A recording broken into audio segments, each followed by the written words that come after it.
Bonjour à tous, bienvenue pour cette nouvelle vidéo aujourd'hui. Je reçois aujourd'hui Brigitte Leclerc qui va se présenter. J'accueille Brigitte pour parler d'un sujet qui me tient particulièrement à cœur, c'est à quel point l'éducation qu'on a reçue en tant qu'enfant et que nos enfants peuvent recevoir de nous peut impacter notre vie affective, notre construction affective et notre développement, comme on appelle psycho-affectif. Donc, ça va être une interview très intéressante. Brigitte, elle a des exemples concrets à donner et c'est pour ça que je lui ai demandé de participer à cette vidéo. Bonjour Brigitte, Bonjour Patrick.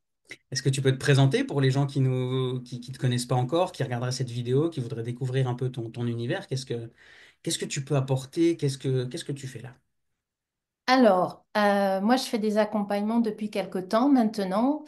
Je suis surtout, j'accompagne surtout les femmes qui ont entre 30 et 65 ans à se libérer des schémas toxiques et plus particulièrement la dépendance affective.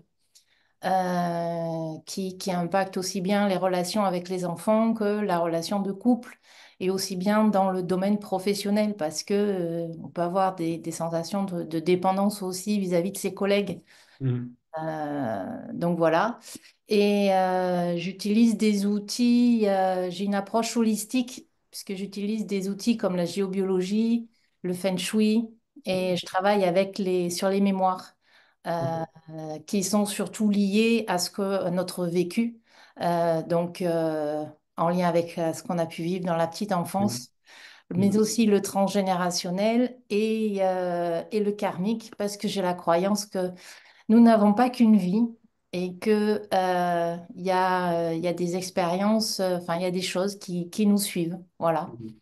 Donc, Oui. Ouais, je rejoins, j'ai aussi cette croyance qu'on n'a pas que, qu'on a, que, bah, nous ne sommes pas un corps, nous sommes une âme qui s'incarne et qui voilà. répète ses incarnations pour traverser différentes expériences, différents environnements d'évolution. Donc oui, oui, je te rejoins tout à fait. Est-ce que tu fais aussi donc transgénérationnel, c'est ce qui se transmet de génération en génération, donc de nos parents, Oui. nos arrière-grands-parents, etc. Est-ce que tu fais aussi le transpersonnel? Qu'est-ce que moi je trimballe d'incarnation en incarnation, par exemple? Ou tu fais que le transgénérationnel? Non, c'est aussi le transpersonnel, parce que moi, c'est ce que j'appelle les liens karmiques, enfin Mhm. les mémoires karmiques. Ok. C'est ça aussi que je Mhm. travaille. Oui, oui. Ok, ouais. Ouais, d'ailleurs, les gens, des fois, enfin, les gens, il y a certains qui y croient, qui sont encore avec nous. Et ceux qui y croient pas, ils sont toujours un peu sceptiques par rapport à ces histoires de réincarnation, de transpersonnel, de transgénérationnel et tout. Alors que ça a été prouvé scientifiquement que des femmes qui ont été abusées, ça modifie certaines parts de leurs ADN et qu'on peut retrouver la marque du trauma dans les ADN des enfants, par exemple, d'une femme qui a été abusée, violée ou des choses comme ça.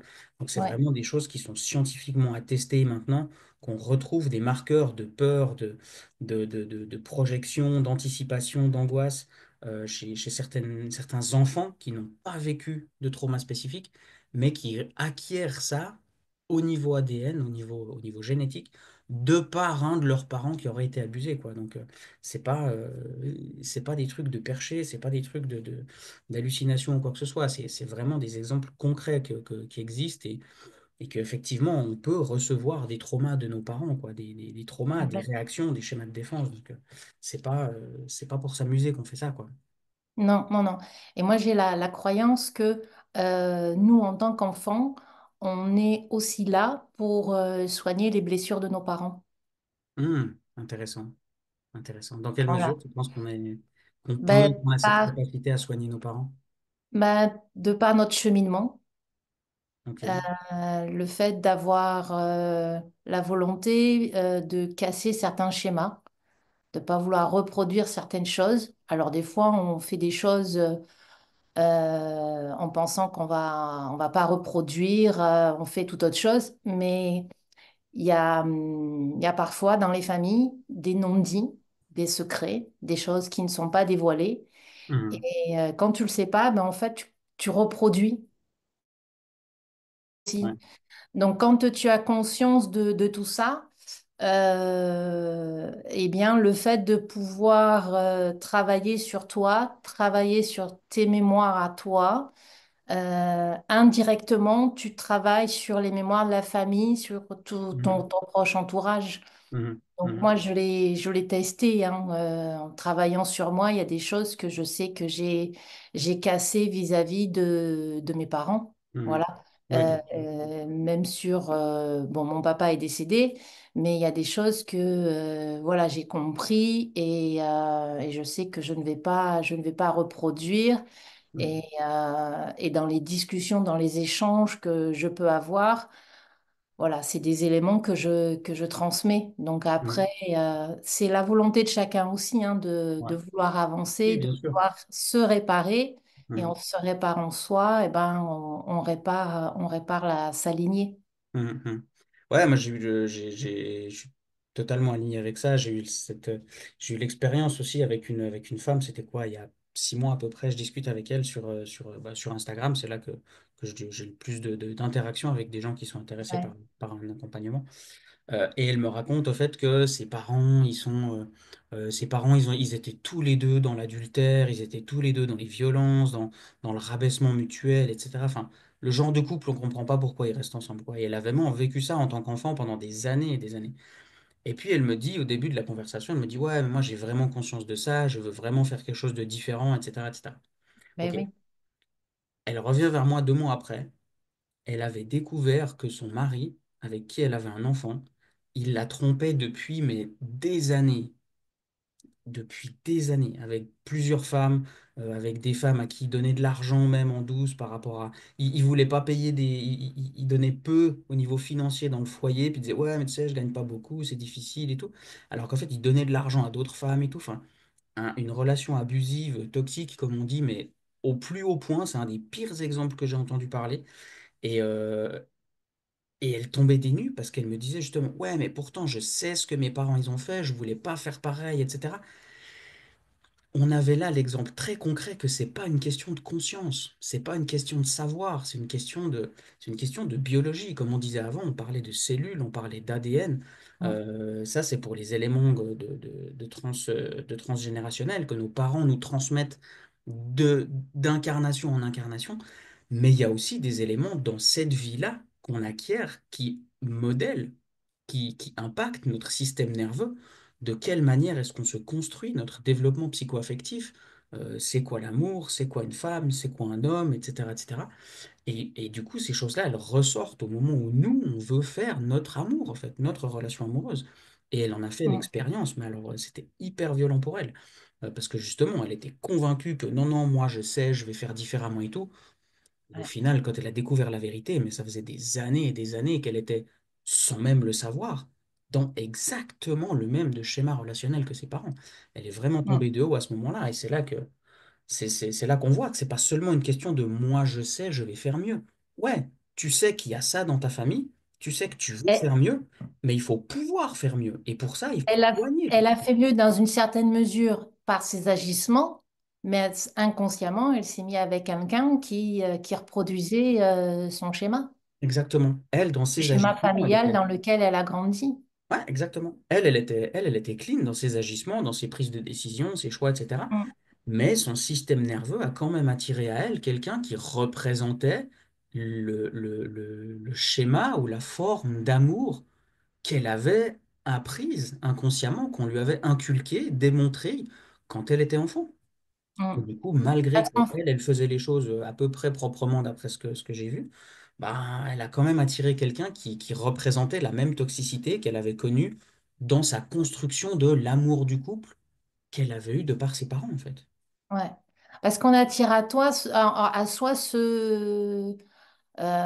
avec ce qui nous a construit, ce qui Mhm. représente notre identité, notre moi, enfin, notre soi. Ouais, bien sûr. C'est, on attire ça inconsciemment.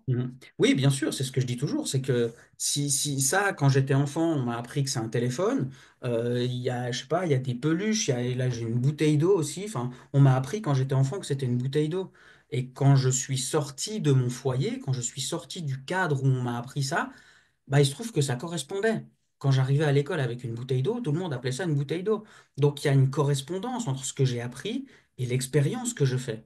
Donc il n'y a pas Mm. besoin de remettre en question l'apprentissage que j'ai fait. Le problème, c'est que si on me dit que ça, c'est un sac à dos, au moment où moi je vais à l'école avec ça, puis je dis, ouais, j'ai pris mon sac à dos, et que tous les autres qui ont un sac à dos, c'est une espèce de grande poche qu'ils mettent sur le dos, etc., bah, il y a une non-correspondance entre ce que j'ai appris et l'expérience que je vais faire dans ma vie. Et là, Mm. c'est un exemple hyper concret où on va devoir se dire très rapidement, c'est quoi la vérité avec laquelle je veux avancer? Est-ce que ça va Mm. être plus facile pour moi de rester dans l'apprentissage familial qu'on m'a fait, où ça, c'est un sac à dos? Ou alors, est-ce que j'ai meilleur temps, parce qu'ils sont plus nombreux, de me dire, bah non, en fait, ça, c'est un téléphone et un sac à dos, c'est effectivement le truc qu'on met sur les épaules pour ranger des trucs dedans. Ça, c'est un sac à dos. Mais il faut confronter l'apprentissage et l'expérience. Et si ça ne matche pas, si ça ne correspond pas, si c'est dissonant entre les deux, il faut faire un choix. Le Ouais, problème, c'est que là, je donne un exemple très concret avec des objets. Mais quand on parle d'émotion, ah, c'est beaucoup plus compliqué. c'est beaucoup plus compliqué à s'en rendre compte, effectivement. C'est plus compliqué. Et puis, au-delà de ça, il faut pouvoir accepter qu'il puisse y avoir un autre schéma, Mhm. qu'il puisse y avoir une autre vérité. Mhm. Et c'est pas forcément Mhm. facile à accepter. Ouais, c'est Et ça. il faut être prêt aussi à vouloir accepter ça et se Mhm. dire que ben, le schéma dans lequel on était, le schéma dans lequel on a grandi n'était pas Mhm. un schéma ou quelque chose de positif Mhm. de bien, quelque chose de bienveillant et tout ça. Et Disons que pouvoir c'était pas prendre du forcément la recul. vérité, quoi. Et il faut pouvoir prendre du recul. Mhm. C'était la Mhm. vérité qu'on avait, on a grandi dans cette vérité-là. Et Mhm. après, c'est se rendre compte qu'il peut y avoir une autre vérité, un autre mode de fonctionnement qui peut être beaucoup plus intéressant ou pas, j'en Mhm. sais rien, Mhm. tout Mhm. dépend. Mais après, c'est se demander ce que nous, on a envie de faire, ce que nous, on a Mhm. envie de vivre. Et, Ouais, bien sûr. et moi, dans les accompagnements que je fais, c'est vraiment aussi une reconnexion à soi, à qu'est-ce que moi, je veux vraiment, enfin, qu'est-ce que Mhm. l'autre veut Mhm. vraiment, qu'est-ce qu'il a vraiment envie de vivre et Mhm. quel est son engagement, quel est le Mhm. travail qu'il est prêt à faire pour aller mieux. Parce Ouais. qu'après, il y a des gens qui reproduisent un schéma, mais dans lequel finalement ils sont bien. Donc, j'ai Oui, envie bien de dire, sûr. tant qu'ils sont bien dans leur schéma, Mhm. c'est pas gênant en soi. Oui, oui, C'est absolument. c'est L'idée, quand c'est on pas tombe. de tout remettre en question, Non, non, de non, tout non, non, rediscuter. C'est non. juste de, est-ce que l'expérience me convient? Si Mm. oui, parfait, rien à faire. Si Ouais, l'expérience ne me convient pas, je suis responsable de la construction de ma vie, de mes choix, de mes opportunités, de ce que je laisse passer, de ce à quoi je m'accroche. Et si ça ne me convient pas, ça ne tient qu'à moi de changer ce qui se passe là. Et effectivement, je pense que dans la construction de l'être humain, dans le déroulé de notre vie, dans la chronologie, on ne fait que de déprécier nos parents, en quelque sorte. Parce que oui, dans un laps de temps très court, quand on est enfant, je ne sais pas, c'est genre 6 mois ou 12 mois, quelque chose comme ça, nos parents, on considère que les gens n'existent que quand ils sont dans notre champ de vision. Si quelqu'un sort de la pièce, on va considérer, en étant bébé, que la personne n'existe plus. oui, Plus ouais, tard, on va considérer que la personne peut exister même quand elle n'est pas là. Mais jusqu'à environ 4 ans, on a la conscience, et il y a plusieurs émissions scientifiques, en tout cas en Suisse où j'habite, qui ont démontré ça, jusqu'à 4 ans, on a la croyance que papa et maman, ils savent tout. Ils sont omniscients, ils ont conscience de tout, ils font tout juste et ils ont toutes les informations. Et à partir de 4 ans, on commence à se rendre compte que, ah ben, des fois, mes parents, ils savent pas et je peux tricher un peu. Ils faisaient des expériences avec des enfants, justement, et puis des bonbons. Et ils disaient, voilà, on va cacher à maman sous quel pot on a mis le bonbon. Et tu dois dire à maman où est le bonbon. Et au fait, le gamin, jusqu'à 4 ans, bah, il disait à maman où est le bonbon. Il n'avait pas conscience qu'il pouvait tricher. Et au moment, à partir de 4 ans et demi, les enfants, ils donnaient un autre pot, comme ça, maman, elle n'avait pas de bonbons, et l'enfant, quand il soulevait le pot qui avait le bonbon, il avait le droit de le manger. Donc, il détachait l'idée que maman, elle sait tout. ouais, ouais. Donc, on se détache petit à petit on fait descendre nos parents petit à petit de leur piédestal tout au long de notre vie, Et arrive un moment où effectivement on arrive à la conception de notre vie amoureuse, de notre vie affective. Inconsciemment, on va attirer des schémas qui sont très similaires, voire identiques à ceux que nos parents nous ont montrés. Et à un moment donné, on va en faire l'expérience de se dire, peut-être, comme tu as dit, que ça convient très bien, parfaitement. Et peut-être que certains vont se faire l'expérience en disant, mais moi, ça ne me convient pas. Et c'est là où il faut passer un palier supplémentaire dans la remise en question de ce que nous ont enseigné nos parents et de remettre l'église au milieu du village. Le fait, c'est de se dire que où j'ai appris ça dans ma famille. Est-ce qu'ils ont pu corriger, eux, par toutes les thérapies qu'on a aujourd'hui, par la conscience, par la psychologie, par des soins énergétiques ou quoi? Probablement pas. Ou en tout cas, de loin pas autant qu'aujourd'hui. Ok, donc eux, ce qu'ils ont, c'est ce qu'ils ont appris. Ils l'ont appris d'où? De leurs parents. Eux, ils l'ont appris d'où? De leurs parents, etc., etc., etc. Donc, re-questionner ce qu'on nous a appris inconsciemment, ça fait partie, selon moi, du fait de devenir un adulte, en fait. De se détacher de ses parents, de concevoir que nos parents ont pu faire des erreurs malgré eux, non pas par malveillance, mais simplement parce qu'ils n'avaient pas forcément les outils pour améliorer cette partie-là de leur vie, mais nous, on les a. Donc si ma vie ne me convient pas, j'ai l'entière responsabilité et donc l'entier pouvoir de changer ça pour faire en sorte que ma vie soit plus agréable. Mm. Après, moi, je suis quand même un peu plus âgée que toi. Euh, les choses ont beaucoup évolué Mhm. depuis quelque temps aussi. Bien Euh, sûr. Mes parents n'avaient pas la possibilité, enfin, d'aller voir le psy, mais il fallait vraiment avoir une pathologie pour aller Mhm. voir le psy. Ouais, Il y avait pas, et puis il y avait que le psy que tu allais voir. ouais. C'était pas forcément un psychologue, c'était un psychiatre. Mhm. Il y avait pas tous les outils qu'il y a maintenant à notre disposition. Il y a une autre ouverture d'esprit Mhm. maintenant. Bien sûr. Moi, pour mes parents, ils ont fait ce qu'ils ont pu avec ce qu'ils avaient reçu. Oui, bien Et, sûr, c'est et c'est ce exactement ce que, que je et c'est disais. ce que Ouais. moi aussi, en tant que maman, j'ai fait. J'ai fait ce que j'ai pu avec Mhm. ce que j'avais reçu, ce qui me semblait juste. Mhm. Et je vois mes parents entre ce qu'ils ont fait et avec ce qu'ils ont pu. Maintenant que j'ai compris ça, il y a eu un moment où j'étais quand même un petit peu en colère de ce qu'ils avaient pu me transmettre, Bien sûr, forcément. bien sûr. Mais bon, finalement, maintenant, j'ai beaucoup de gratitude Ouais, de ce qu'ils ont pu me ouais. transmettre, Bien euh, sûr. parce que ça me permet d'être la personne que je suis Ouais. maintenant et Oui, d'avoir pu travailler sur moi, d'avoir pu réfléchir à certaines choses pour casser certains schémas oui. et pouvoir évoluer Mhm. et aller à la version de moi. Mais c'est Ouais. vrai que ça prend quand même du temps. Et puis, il y a des fois, c'est un petit peu douloureux aussi, quoi, hein. Bien sûr, bien sûr. Voilà. Mais oui, oui, c'est exactement ce que je disais, c'est que nos parents, ils avaient peu de méthodes de corriger ce qui leur avait Ouais, été inculqué. Certains ont pu le faire, certains ont essayé mais n'ont pas réussi. Certains n'ont même pas essayé, justement parce que c'était moins dans leur champ de conscience. Aujourd'hui, ce qu'on veut, c'est être heureux, c'est être épanoui, etc. À l'époque de nos parents, qui sont des enfants qui sont nés après la guerre, donc qui ont été élevés par des gens qui ont connu la guerre, ils ouais. avaient forcément d'autres considérations que le bonheur, quoi. Le Ah bonheur, oui, oui, l'épanouissement, la réalisation de soi. Ouais, nous, on va déjà survivre et puis se payer à bouffer tous les jours, ce sera déjà sympa.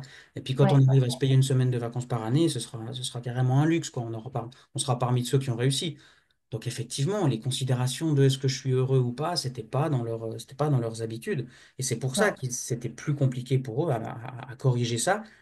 Mais du coup, libre à nous de prendre conscience de ça et de comprendre que bah, ce que mes parents m'ont donné, c'est ce qu'ils ont appris. Est-ce que ce qu'ils ont appris, c'est encore juste aujourd'hui, sachant qu'ils le tiennent de gens qui ont grandi dans les années 40, qui eux, ils le tenaient de gens qui ont grandi dans les années 20, etc., etc. Est-ce que c'est encore juste aujourd'hui? Est-ce que c'est encore pertinent? Est-ce que c'est encore des codes qui sont adaptés à la vie amoureuse d'aujourd'hui, en termes de conscience, en termes de positionnement, en termes de détermination, de qu'est-ce que je veux pas dans ma vie amoureuse ou affective en général, etc. Donc oui, bien sûr, c'est exactement ce que je voulais dire aussi, c'est que l'idée, c'est pas de jeter la pierre à nos parents, c'est juste de prendre le recul et de constater avec toute la bienveillance possible que bah, ils n'avaient pas les mêmes outils que nous, donc ils n'avaient pas les codes pour faire des choses aussi bien qu'on peut le faire aujourd'hui. Nous, on les a, responsabilisons-nous et faisons ce qu'il faut pour avoir une vie heureuse et amoureuse, quoi. Donc, enfin, amoureuse ou affective en tout cas, mais quoi qu'il en soit, une vie heureuse, parce qu'aujourd'hui, on a les outils pour faire ça. Ah Donc, oui, complètement. et une chose que Complètement. tu as dite, ça me fait penser à une citation que j'aime au plus profond de mon cœur, mais depuis que je l'ai entendue, j'ai jamais réussi à me rappeler de qui l'a dit, donc n'hésitez pas à nous partager dans les commentaires si quelqu'un sait connaît l'auteur. Une citation qui disait d'abord on aime nos parents, ensuite on les juge, parfois on leur pardonne. Et j'adore cette citation. Ah ben, il y a de J'adore cette quoi. citation parce elle est très très juste, elle est très très pertinente et ça représente vraiment le parcours d'une vie, de ma vie de fils, dans ma posture de fils vis-à-vis de mes parents, mais c'est le travail de toute ma vie, quoi. J'ai aimé mes parents, je les ai beaucoup jugés et là je suis à la phase où j'essaie de leur pardonner. Certains jours c'est plus facile que d'autres, mais voilà, parfois on leur pardonne et c'est vraiment, ça résume vraiment ça. Et ce que tu as dit aussi, c'est que bah, on peut pas vraiment leur en vouloir. Ils ont fait ce qu'ils ont pu avec ce qu'ils avaient. Et à Ben leur oui. place, on n'aurait pas forcément fait aussi bien qu'eux, quoi. Donc, faut garder Ah, cette indulgence-là. L'idée, c'est pas de leur jeter la pierre. C'est juste de non. réaliser que nous, on a les pouvoirs de faire autrement, quoi. Ouais, ouais. Parce que moi, mes parents, ils sont nés avant la guerre et pendant la guerre. Mhm. Donc c'est vrai que puis dans des contextes difficiles. Mhm. Donc c'est vrai que comme tu disais, ben, la priorité c'était ben, quand mon père est né avant la guerre, la priorité c'était pour ses parents, c'était de trouver à manger quoi. Bien sûr, bien sûr. Mais il y a une anecdote assez incroyable qui vient des États-Unis. Bill Gates, que tout le monde connaît, qui est multimilliardaire, il va une fois dans un restaurant, je sais plus du tout où ça se passe, mais je sais même pas si c'est vrai, mais l'histoire en tout cas, je trouve assez intéressante. Il va dans un restaurant, puis il laisse quelques dollars de pourboire. Et le serveur, il lui dit, ah, Monsieur Gates, c'est étonnant parce que l'autre jour, votre fils, il est venu, il nous a laissé 1000 dollars de pourboire et tout, on a pu faire une fête avec l'équipe et tout. Il dit, mais vous savez, moi, je suis fils de paysan. Mon fils, il est fils de milliardaire. Donc, on n'a pas le même rapport à l'argent. Ben Et je oui, trouvais ça extrêmement parlant aussi, extrêmement bien imagé, de se dire, bah, Bill Gates, ouais, il est milliardaire, mais il a quand même grandi en tant que fils de paysan, plus ou moins dans une certaine forme de précarité. Du coup, bah, un franc est un franc, quoi. Alors que son fils, lui, bah, c'est le fils d'un milliardaire, et 1000 dollars, c'est rien du tout, quoi. Donc, il les laisse ouais, comme ça ouais. très volontiers.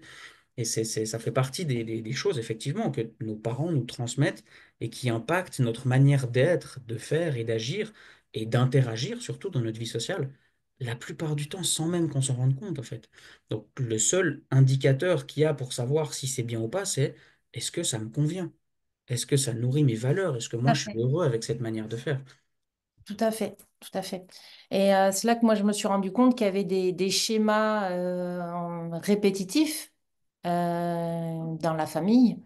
Et Mhm. des choses qui ne me convenaient pas. Donc Mhm. bah, après, c'est travailler dessus, c'est travailler sur les mémoires, c'est essayer de casser ces schémas euh, Mhm.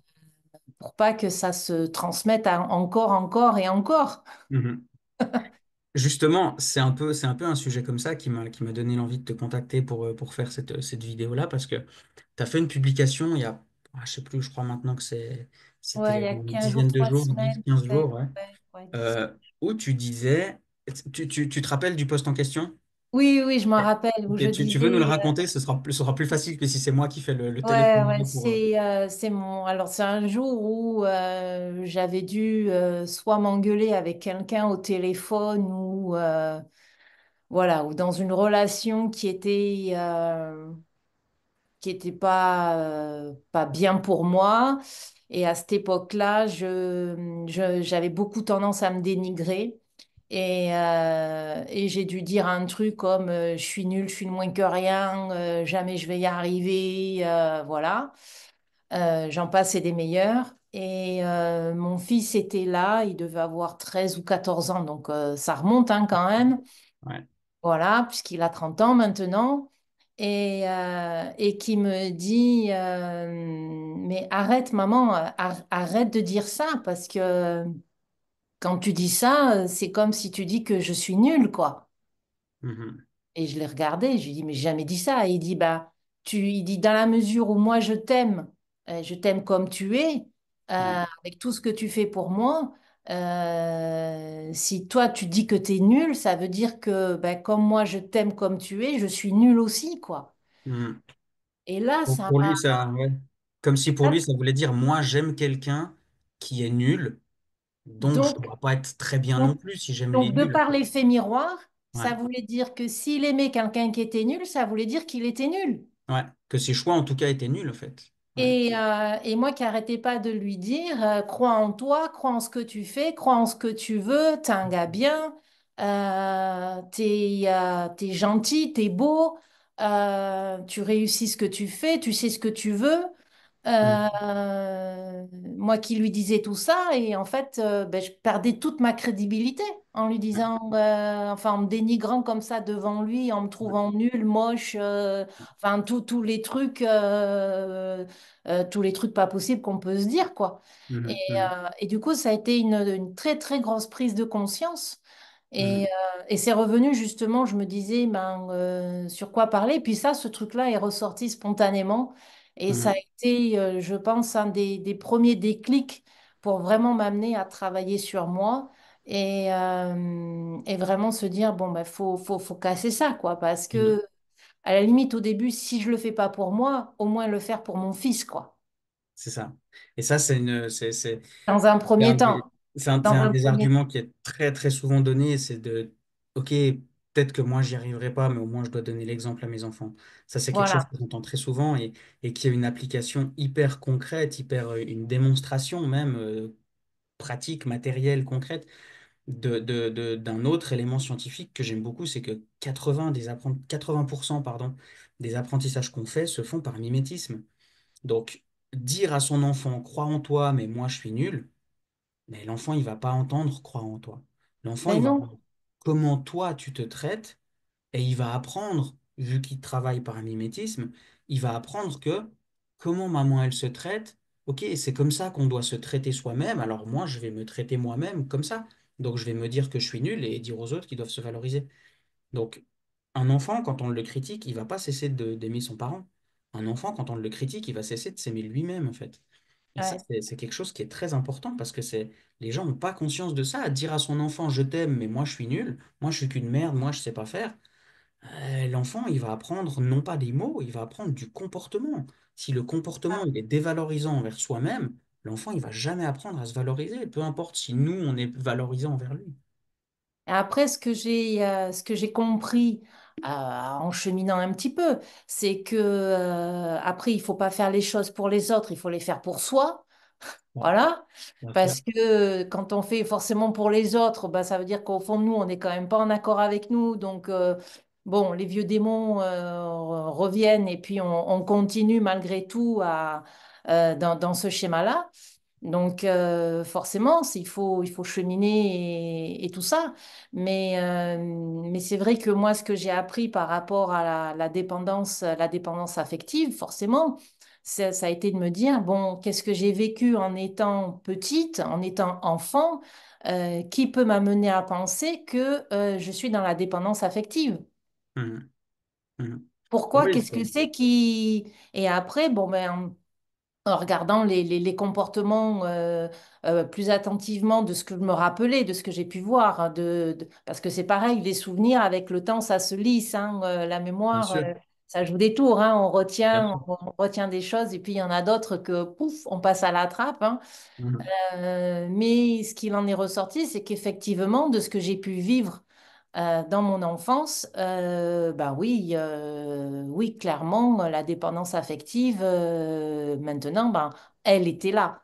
Après, mhm, j'ai travaillé dessus, donc maintenant, je suis beaucoup plus autonome, on va dire, dans mes relations. Et j'ai pu mettre un terme à des relations qui ne me mhm, convenaient pas parce que je me disais, ben non, aucun intérêt d'être avec cette personne-là mhm, parce que c'est pas ça que j'attends et je veux pas me rabaisser et je me choisis, je me respecte et je veux pas être avec quelqu'un qui prête pas attention à moi et j'ai pas envie d'aller quémander, quoi. mhm. Ouais, moi, c'est aussi, c'est effectivement un travail que j'ai dû faire aussi, tout en gardant à l'esprit que c'est OK pour moi d'être dans la dépendance affective. Je ne me flagelle pas avec ça. Je sais qu'il m'en reste un peu. Quand ma copine, elle me dit que je suis beau ou qu'elle est heureuse avec moi ou qu'elle m'aime, je me sens forcément un peu mieux que 5 minutes avant, quoi. Donc, c'est complètement Mais, OK pour oui, moi. mais ça, c'est valable même si on n'est pas dans la dépendance affective, je pense, hein. Oui, oui, bien sûr. Mais ce que je veux dire, c'est que pour moi, c'était nécessaire de travailler sur ma dépendance affective tant que j'en souffrais. Ah, mais oui. Donc, je souffrais de cette dépendance affective. Au-delà de ça, avoir besoin d'un câlin, avoir besoin d'un mot doux, avoir envie de voir ma copine ou des choses comme ça, c'est des choses qui sont pour moi tout à fait normales. On est Ah, quand mais même oui. l'être humain, une race, je ne sais pas si on peut dire ça comme ça, mais une entité qui évolue en groupe. Depuis la nuit des temps, on évolue par tribu, par peuple, par communauté. On est fait pour vivre ensemble. On a besoin des contacts sociaux. Donc dépendre les uns des autres, ça a une certaine forme de logique aussi. Parce que techniquement, c'est un exemple que je prends souvent. Bah, le téléphone que j'ai montré avant, c'est pas moi qui l'ai fait. Le pull que je porte, c'est pas moi qui l'ai fait. L'ordinateur là, c'est pas moi qui l'ai fait. Donc, pour tout ce qui est matériel, c'est complètement OK de dépendre les uns des autres.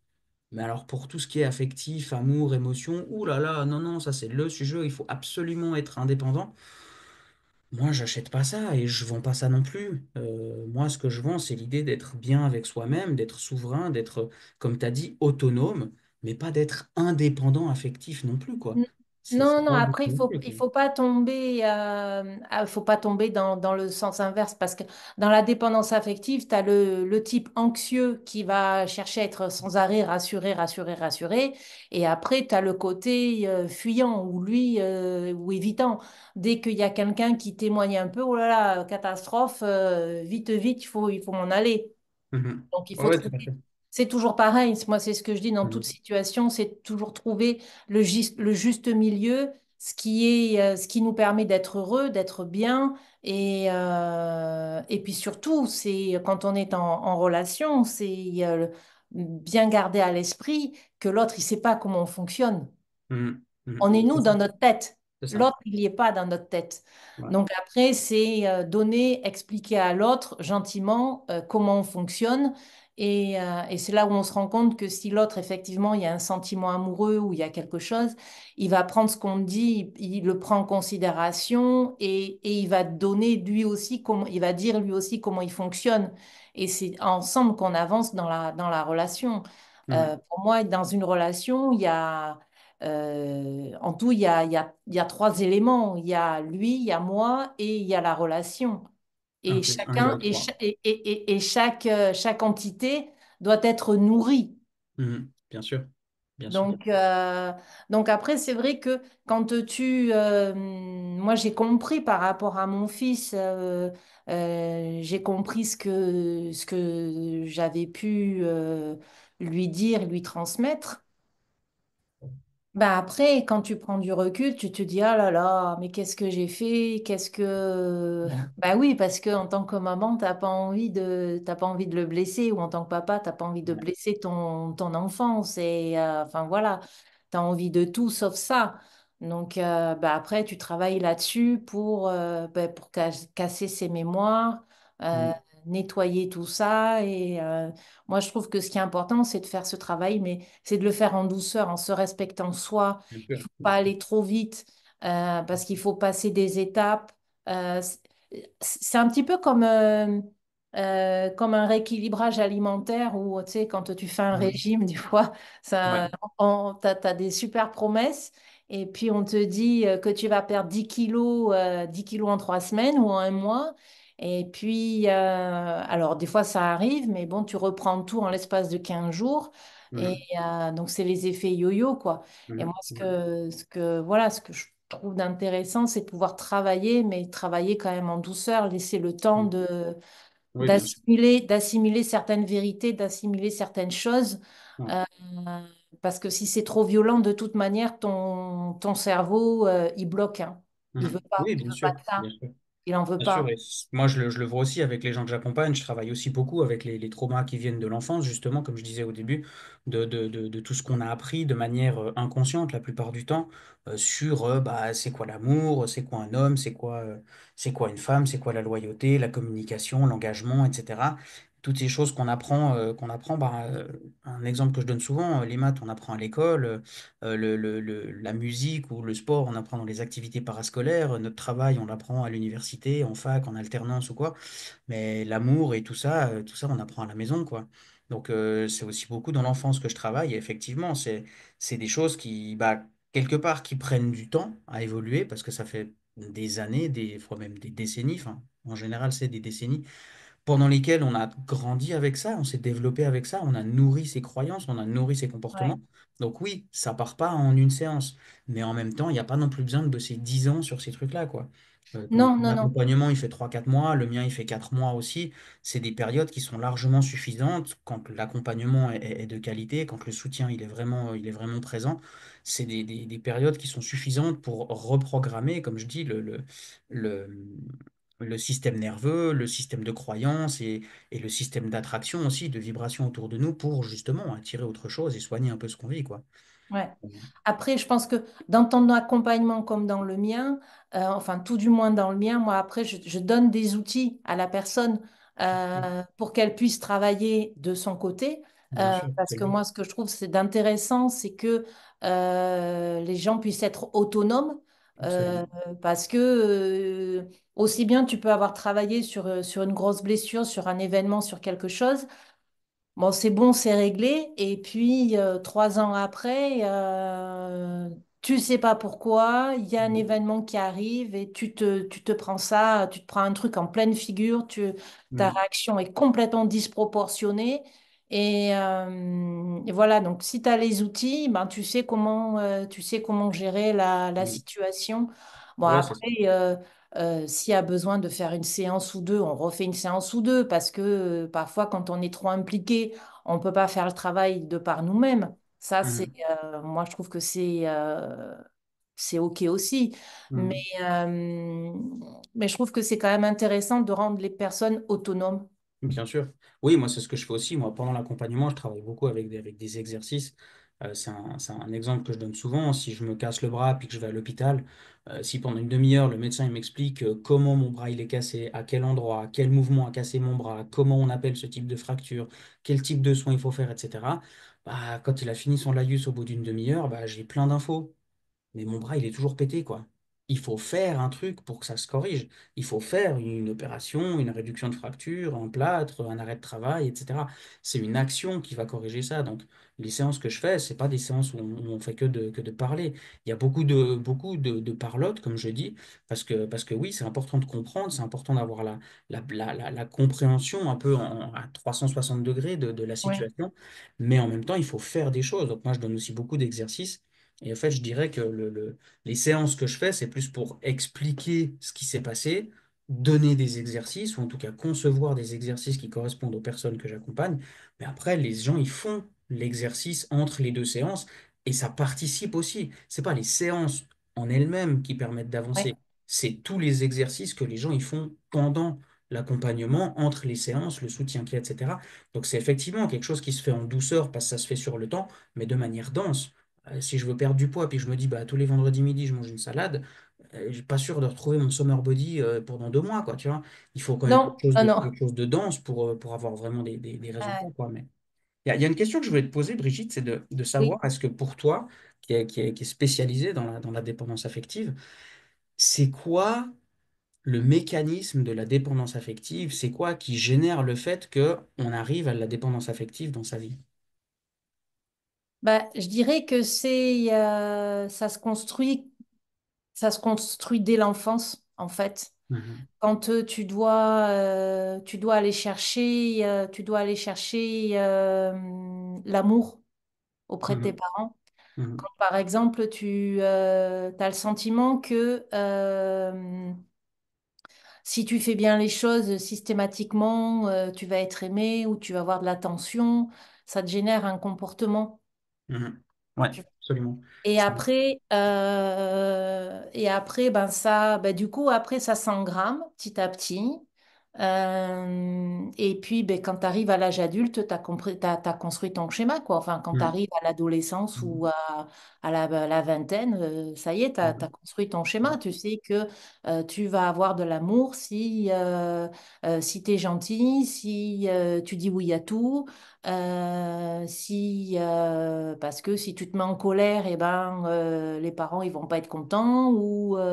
Enfin, pour moi, ça se construit dans l'enfance, en fait. Voilà, c'est tout. Et est-ce que c'est ce que tu vis par rapport aux parents?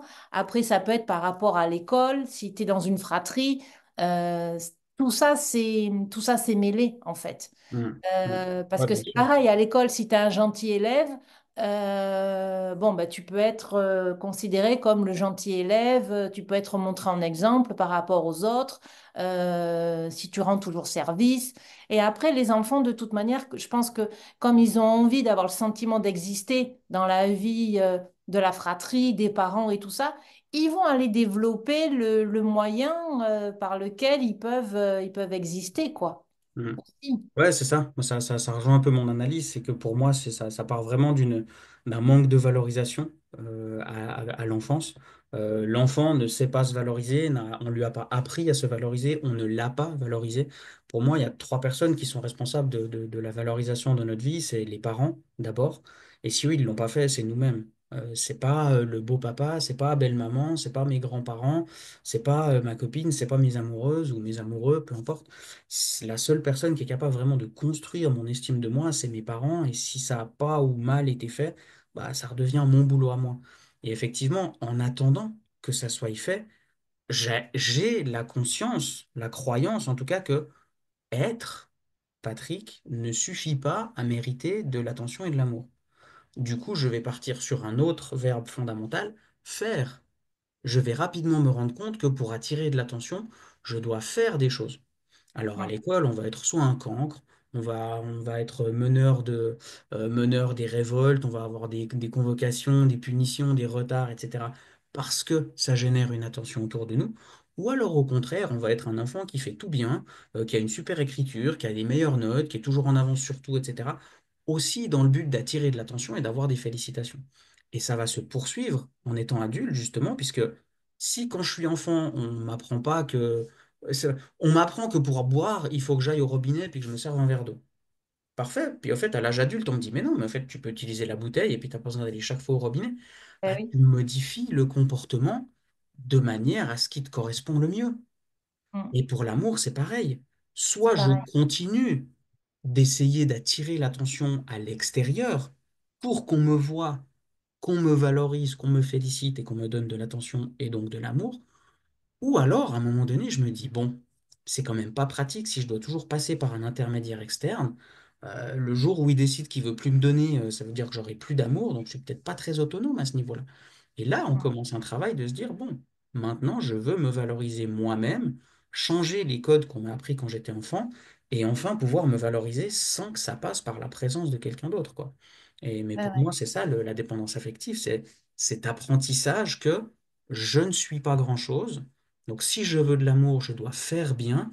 Et du coup, l'amour que je reçois va venir de l'extérieur au lieu de venir de l'intérieur, de moi m'aimer, quelle que Ça. soit la situation, quoi. Et en fait, dans les accompagnements, c'est à ça que j'amène les personnes que j'accompagne.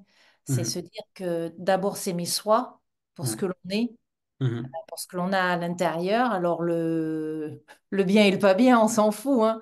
Mhm. Oui, oui, bien Voilà, sûr. personne n'est parfait, hein, de toute manière. Ah Donc, non, c'est pas de la perfection qu'on vend là, non, mais voilà, parce qu'il y en c'est a pas le qui ont sujet. tendance toujours à vouloir chercher la perfection. Donc, Mhm. c'est dire la perfection, ça n'existe pas. On a tous des qualités, Mhm. on a tous des défauts, on a tous des compétences. Et c'est apprendre à aimer ça, à se Ouais. chérir soi. Et après, bah, du coup, quand les autres ils viennent, on peut les accueillir sans trop d'attente Mhm. et Absolument. en étant beaucoup plus serein, en étant Ouais. beaucoup plus aligné aussi. Et, Absolument. et forcément, après, on n'attire pas les mêmes personnes à nous. Mhm. Mhm. On a Ouais. changé. C'est sûr. Donc, Oui, parce qu'encore une fois, c'est pas juste une question de volonté et de conscience, c'est une question de vibration, c'est une question d'énergie, c'est une question de comment j'émane Patrick Bonfils dans ma vie sociale pour attirer les choses qui vont me permettre d'avoir ce qu'on appelle des miroirs et de me rendre compte de, ah, j'attire ça, ça me convient, parfait, j'ai rien à changer, rien à bouger.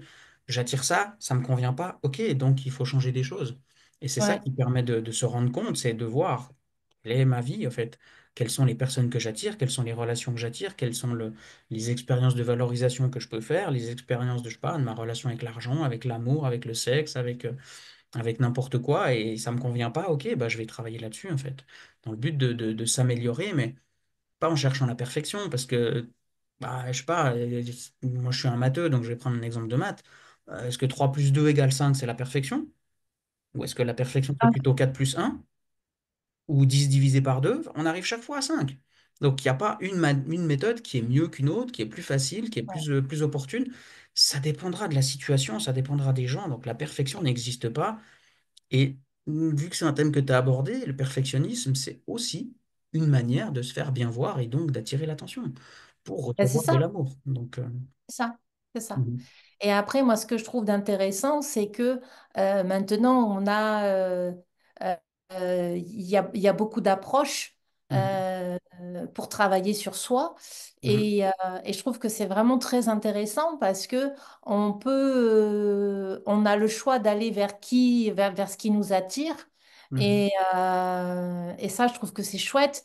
Et du coup, j'estime qu'on se fait pas concurrence parce que on a chacun des outils qu'on utilise, et des outils qui nous sont propres, euh, mhm, qu'on utilise vraiment très bien et avec lesquels on est vraiment à même de pouvoir aider les personnes qui viennent vers nous. Donc, et mhm, les personnes qui viennent vers nous, même si je pratique la même chose que Pierre, Paul ou Jacques, ou Jacqueline, j'en sais rien, euh, mhm, mais on a des personnalités qui sont différentes et du coup, on va pas travailler avec ces outils de la même mhm. manière. Bien Donc, sûr, bien sûr. c'est ça que je trouve intéressant aussi, c'est nous, en nous autorisant à être nous, avec nos valeurs, avec ce qu'on a travaillé, avec ce qu'on a traversé, notre personnalité, eh ben, ça permet d'offrir un service unique, parce qu'on est tous uniques. Exactement, et qui représente notre expérience personnelle, notre parcours de guérison à nous, nos manières de présenter les choses et tout. Ah, il y a des gens dans cette vidéo, ils vont être très attirés par toi, il y a des gens qui vont être très attirés par moi. Vous avez Oui, toutes les infos pour nous contacter en dessous si jamais. Mais après, voilà, c'est pour ça que non, il n'y a pas de. Moi, je ne considère pas qu'il y a une forme de concurrence ou quoi. Si cette vidéo permet à toi d'attirer des gens qui veulent se soigner, mais tant mieux, c'est des gens qui veulent se soigner et qui va faire que le monde va bien, quoi, enfin, va mieux. Donc, je vais pas, moi, être déçu si c'est toi qui as des clients ou des choses comme ça. Il y a pas de notion de concurrence ou quoi. On est complémentaires, on a des méthodes différentes, des outils différents, des énergies différentes. Donc, il y en a pour tout le monde, quoi. Il faut juste choisir un peu ce qu'on veut, qu'est-ce qui nous correspond, dans quoi on arrive à se projeter comme travail quand on veut travailler sur soi. Et puis là, on trouve forcément des gens qui nous accompagnent comme on le souhaite, quoi. oui, oui, oui. Et ce qui est important, c'est de s'écouter et de se faire confiance. Et ça, c'est très difficile aussi quand tu es dans la dépendance affective ou quand tu es dans le manque d'estime de toi ou le manque de confiance en toi. Tu cherches toujours une validation, tu te fais pas confiance, tu sais pas et tu cherches, tu tâtonnes, voilà. Et Mhm. Mhm. pour certaines personnes, c'est compliqué en fait de pouvoir s'autoriser aussi à se dire, bon, ben là, c'est stop, ça va plus et il faut que ça avance, quoi. Et c'est Mhm. vrai que moi, l'épisode qu'il y a eu avec mon fils, ça a été vraiment un élément déclencheur, quoi. Je me suis dit, et c'est vrai qu'à ce moment-là, j'ai commencé à travailler un petit peu sur moi. Alors au début, j'ai tâtonné, c'était des bouquins, des ci, des là et tout ça. Mais il Mhm. y a quand même une prise de conscience qui est là de se dire, ah oui, mais il faut casser ce schéma parce Mhm. que Mhm. Ah ouais, fait, je dis que je l'aime, je fais tout pour lui, mais en fait, je ne fais que lui transmettre mes poubelles, quoi. c'est ça. Donc, Là aussi, c'est ce que je disais avant, c'est pas seulement une question de conscience, quoi. Et moi, une expérience que j'ai faite aussi qui m'a aidé vraiment dans mon parcours, moi, ça fait 12 13 ans maintenant, je crois, que je travaille sur moi de manière assez, enfin, très régulière et assez intensive parfois, c'est qu'en fait, les podcasts, les livres, les conférences, même les vidéos que toi et moi on fait sur Internet, hein, c'est pas pour critiquer les autres et dire que nous on fait mieux, mais tous ces contenus qui sont généraux ne servent que à faire des prises de conscience, en fait. Mais c'est pas ça Oui. qui va permettre de soigner quoi que ce soit. Ah Ce non. qui permet de soigner un bras cassé, c'est quand le gars qui a le bras cassé, il va à l'hôpital et il se fait soigner personnellement, avec Mm, sa méthode de soins, avec le médecin en particulier, avec des rendez-vous de contrôle après, etc., etc., quoi. Donc, mm. faut pas oublier que les livres de développement personnel, ils sont faits pour plaire au maximum de gens. Donc, ça n'a rien de personnel en fin de compte. C'est de la Oui, prise oui. de conscience, mais c'est pas du travail.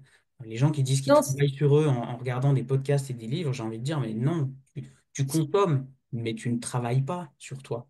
Donc, bah, c'est un petit peu comme les publications que l'on peut faire sur les réseaux. Toi sur bien sûr, Insta, moi sur Facebook. exactement, exactement. En fait, on sème, enfin moi, c'est ce que j'aime à dire, on sème des petites graines Absolument. qui est des prises de conscience parce qu'il y a des gens qui ne se rendent pas compte dans quelle situation, qui sont dans cette Mhm. situation-là, Ouais, parce que c'est leur schéma en fait. bien Et sûr. ils n'ont pas été confrontés à un schéma Mhm. plus sain ou plus agréable. Exactement.